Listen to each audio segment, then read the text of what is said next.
Hello and welcome to this video on 3 yoga skills that I believe every pregnant woman should learn. And the reason I think that every pregnant woman should learn them is because it's going to help you to have a more enjoyable, less painful, hopefully shorter birth, which, let's be honest, every pregnant woman wants. Before we get into today's video, welcome. My name is Bettina. I am a yoga teacher. I specialize in yoga for fertility, pregnancy, birth and early motherhood. If you haven't already, I would love if you would subscribe to this channel. If you enjoy this video, give me a thumbs up because it supports me to do the work that I share here. So let's get into it. The 3 things that I think every pregnant woman should learn. Number 1 is Ujjayi breath. So Ujjayi breath is what we use when we practice yoga. And it's simply breathing in and out through the nose and gently constricting the throat so that you can hear the exhale. So hopefully you can hear this.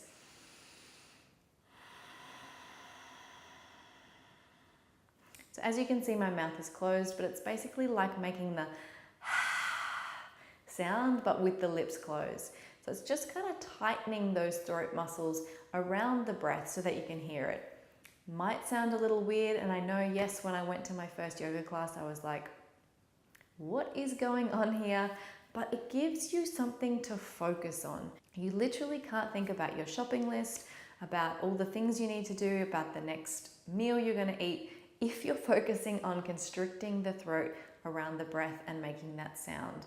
It's a lot easier to focus, to quieten the mind down if you've got that breath as an anchor and a focus for the mind. How and why is this important during birth? Because when you are laboring, the sensations in the body are really intense. I'm not going to lie, I'm not going to sit here and tell you that labor and birth are a walk in the park. They're not. They are strong sensations within the body.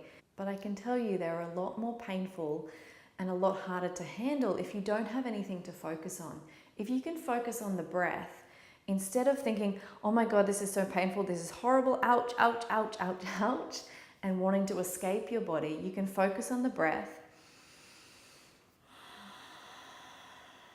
You can tell the body to calm down, you can tell the body to relax, which is all helping to lessen the sensations of pain, because you don't want to hold the body tight and constrict these muscles that are trying to work hard to get your baby out. You want to relax them.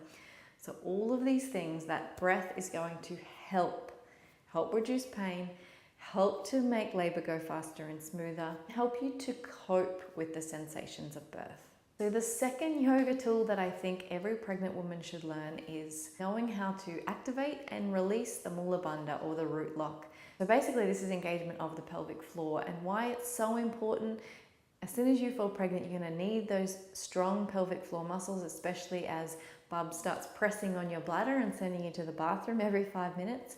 But you also need to know how to relax those muscles during birth, because obviously we want to release and open up that space for baby to pass through. If you're holding tight, if you've actually got a really strong pelvic floor, which sometimes happens, but if you're holding those muscles tight, it's actually going to make labor and birth harder, because you'll be stopping what the body naturally wants to do, which is release your baby. And then the third yoga tool that I think every pregnant woman should learn is meditation. Basically, during pregnancy, we practice meditation because it teaches us how to drop into a relaxed state, or how to find a relaxed state when things outside are stressful.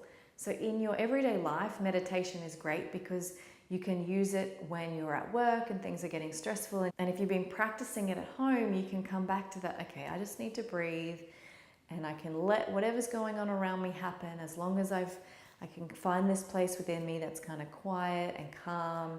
And you can observe the thoughts rather than being the thoughts. Exactly the same thing happens during labor and birth. You can observe what's going on rather than being what's going on. So I know for me, during my last labor, it was actually more intense than my second birth. And I think that's because I was in my head more. I was being the thoughts, and I found myself going down that track a couple of times of like, this is hard, this is too much, I can't do it. And then I drew back on those tools that I've practiced during meditation, where I observed that and I thought, no, breathe, you can do this. And you almost can witness those thoughts and then talk yourself down and out from them, if that makes sense. If you practice these skills in meditation before birth, then during that time where things can get stressful and they do get intense, you can use that ability to kind of step outside yourself a little bit, to coach yourself through when things get really intense, when the sensations get really big, so that you can keep breathing, keep softening, and letting your body do what it needs to do. So hopefully I've sold you on the fact that if you are pregnant, you need to start practicing yoga, because these 3 tools are just some of the amazing tools that you'll learn during a pregnancy yoga class.